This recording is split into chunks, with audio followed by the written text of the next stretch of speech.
Le Premier ministre François Legault a lancé le signal hier. Il demande aux policiers maintenant de ne plus se limiter aux avertissements, mais de décerner des constats d'infraction aux gens qui ne respectent pas la distanciation sociale, qui ne respectent pas également les barrages, les régions qui sont fermées. Il faut absolument discipliner tout le monde. On va faire le point ce matin avec les gens du SPVM. André Durocher est avec nous et Guy Lapointe de la Sûreté du Québec. Bonjour à vous deux.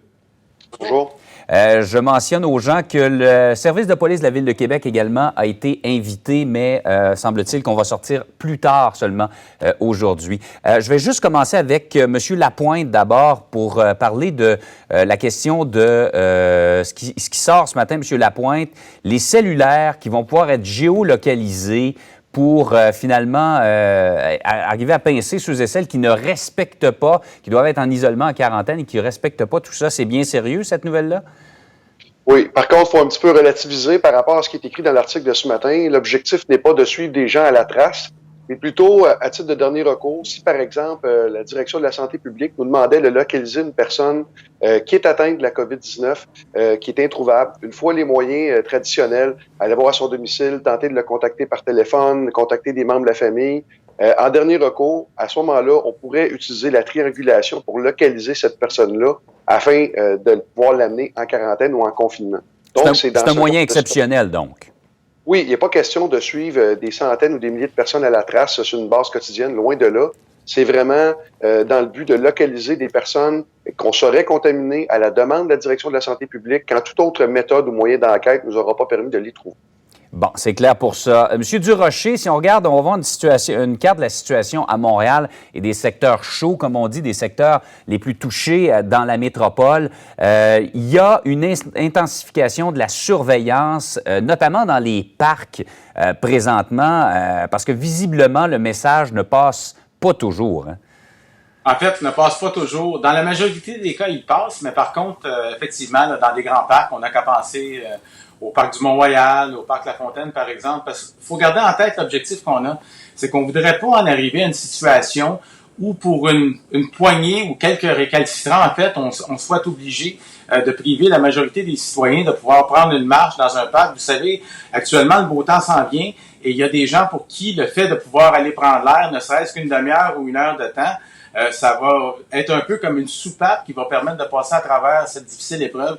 C'est pourquoi on veut vraiment que le message soit clair. Les récalcitrants, on va composer avec et ils pourront se voir effectivement faire face à des accusations en vertu de la loi sur la santé publique. Oui, amende entre 1 000 et 6 000 $, c'est quelque chose quand même.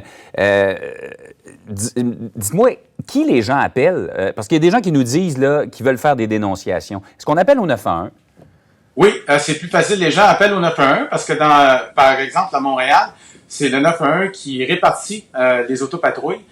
Cela étant dit, souvent on me demande la question, oui, à quel moment on devrait appeler le 911 ou pas? Moi, je dis à partir du moment où, comme citoyen, vous croyez qu'il y a quelque chose d'anormal, il y a quelque chose qui cloche, vous faites le 911 et en fin de compte, c'est la même consigne qui s'applique à l'année longue, peu importe la situation. Lorsque vous croyez que quelque chose cloche, à ce moment-là, vous appelez le 911, il n'y a pas de problème. Le premier ministre disait hier avoir reçu dans l'ensemble du Québec 7 000 appels un peu partout dans les différents corps de police pour dénoncer des gens qui ne respectent pas les consignes de distanciation. Je reviens à vous, M. Lapointe, parce que vous, votre mandat, c'est beaucoup, évidemment, les régions qui sont fermées, de faire des barrages, d'intercepter les automobilistes. Est-ce que de ce côté-là, il y a une certaine discipline? Est-ce que vous avez d'abord, est-ce que vous avez décerné des constats pour des gens qui n'ont pas respecté ces directives-là? Non, à ce jour, il n'y a pas eu de rédaction de constat d'infraction générale. Je vous dirais qu'en très grande majorité des cas, ça se passe bien.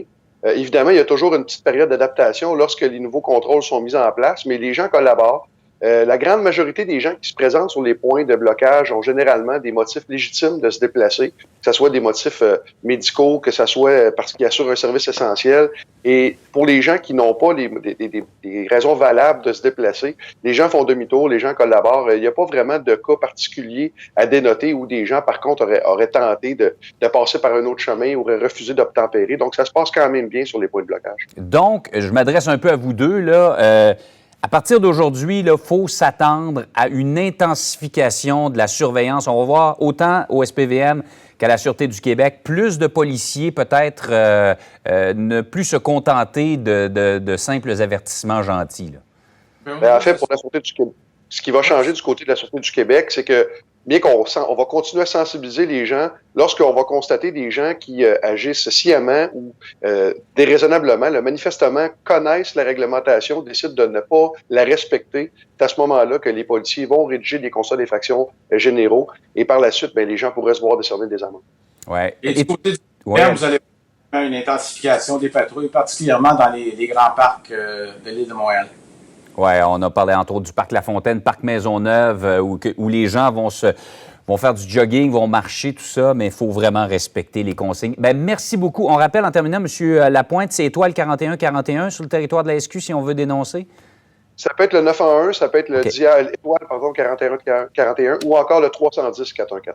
Oui, parce que je sens chez notre public une volonté de dénoncer ceux et celles qui ne suivent pas les directives et qui privent tout le monde, finalement, d'un rétablissement plus rapide de la situation. Bien, merci beaucoup à vous deux d'avoir fait le point avec nous ce matin. Je vous en prie. Bonjour. Au revoir.